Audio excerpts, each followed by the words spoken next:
Okay, just a short update for this Telesin battery. So recently I went to diving at Kuala Lumpur. You can check out my videos at my other channel. Alright, so I used this Telesin stamina battery.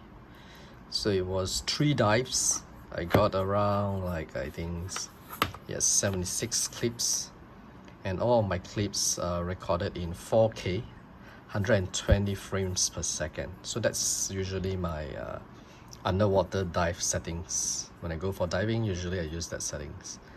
Right, so after 3 dives I still have around 50 plus battery life. I'm not sure why in this case it indicates 1 bar. I thought 50 plus should be 2 bar, right?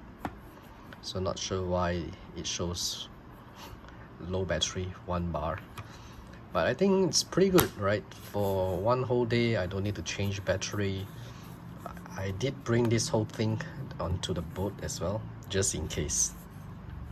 It doesn't overheat, probably because I'm underwater.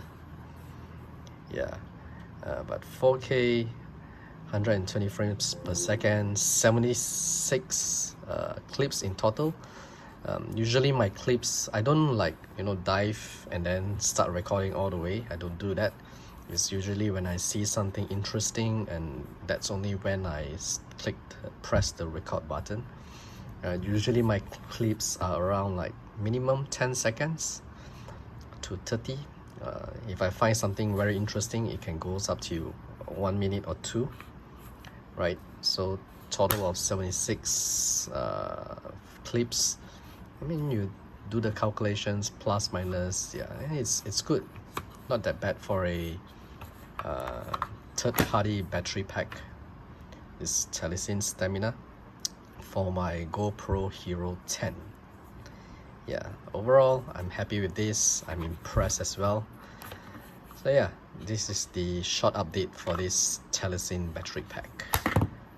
Thanks for watching. Bye.